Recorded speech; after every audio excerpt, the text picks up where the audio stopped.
Le choc a été d'une violence inouïe. L'accident s'est produit vers 1h50 ce matin sur l'autoroute A7. Aussitôt, le plan rouge est déclenché. 150 pompiers arrivent sur les lieux pour une opération de secours. L'accident s'est déroulé en deux temps. Tout d'abord, un poids lourd dont le chauffeur s'est endormi se couche sur la chaussée et provoque un ralentissement. Derrière le bouchon, cet autocar hollandais arrive à pleine vitesse et percute deux autres bus, un venu lui aussi de Hollande et surtout celui-ci en provenance d'Allemagne. D'après les premiers éléments de l'enquête, la vitesse serait à l'origine de l'accident. Le premier car, ce qui est derrière, là, qui a commencé à s'arrêter, a été percuté par un autre véhicule qui arrivait très vite derrière, quoi. Les disques sont saisis et les disques ont parlé déjà. Qu'ont-ils dit ? Quand il dit 100 km/h pour les deux premiers cars et 120 pour l'autre. Et tandis que les enquêteurs poursuivaient leurs investigations, tôt ce matin, les services techniques remettaient la chaussée en état. L'autoroute A7 est redevenue la route des vacances.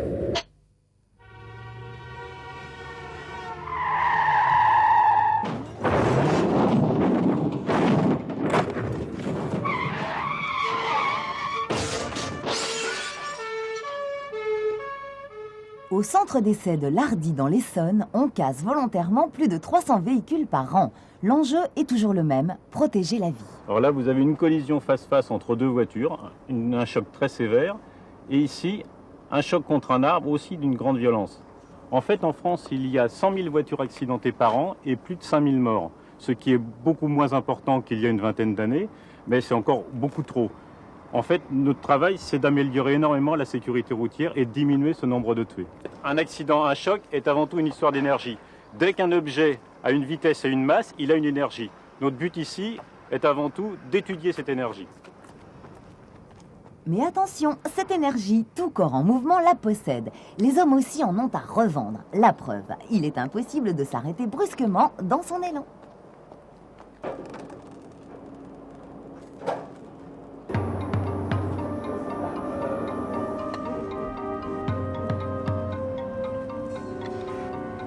Pour bien comprendre les conséquences d'un choc, voitures et mannequins sont bardés de capteurs. Des caméras enregistrent plus de 1000 images par seconde.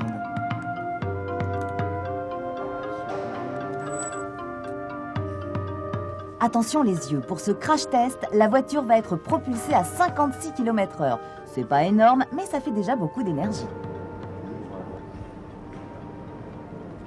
L'énergie est en fait largement supérieure à la vitesse. Pour représenter son effet, on a déformé des tubes. Voici le tube non déformé. Le tube à 40 km/h avec cette déformation.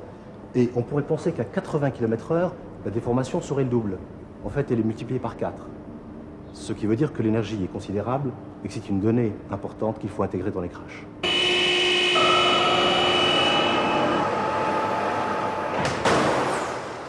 Durée du crash test, 7 centièmes de seconde. Visiblement, les dégâts sont très importants.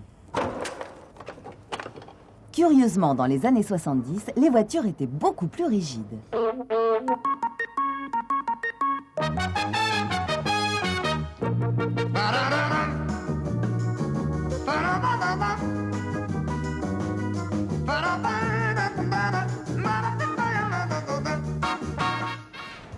Certaines voitures étaient particulièrement raides.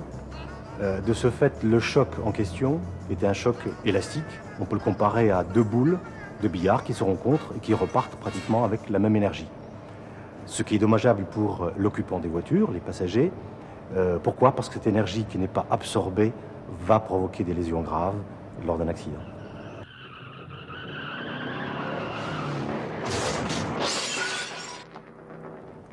De toute façon, l'énergie existe, elle est toujours là, elle ne fait que se transformer. Dans le cas présent de ce choc, elle s'est transformée en déformation du bloc avant de la voiture qui s'est rétréci de plusieurs centimètres pour absorber le maximum d'énergie et de ce fait soulager l'occupant. On a ici un bloc avant qui s'est comporté comme une éponge à énergie.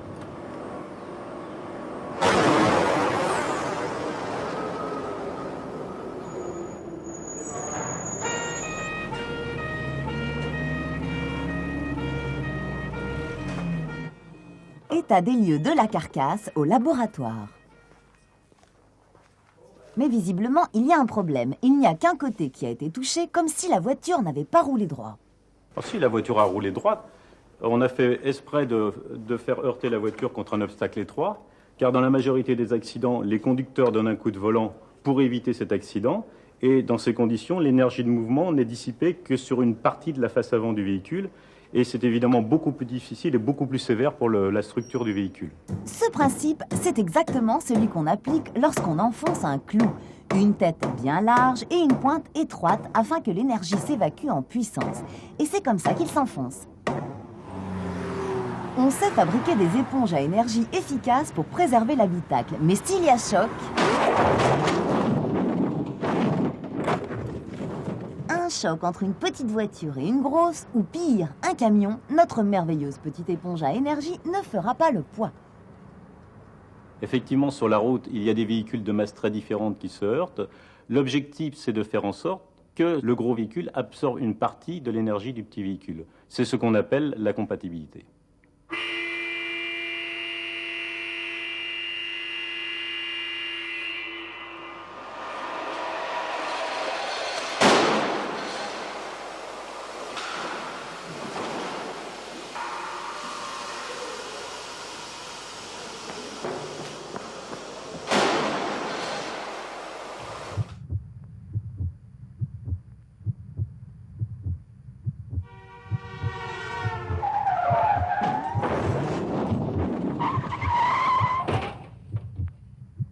C'est bien d'avoir une bonne éponge à énergie et de garder un habitacle intact, mais en fait, un occupant a sa propre énergie de mouvement, et si par exemple il n'est pas ceinturé dans un choc contre un poteau à 100 km/h, il sera projeté et heurtera le pare-brise à 100 km/h. S'il est ceinturé, il sera bien sûr solidaire de l'habitacle, et dans ces conditions, son énergie de mouvement sera absorbée par la ceinture de sécurité. En France, si tout le monde portait sa ceinture, il y aurait 1500 morts en moins chaque année.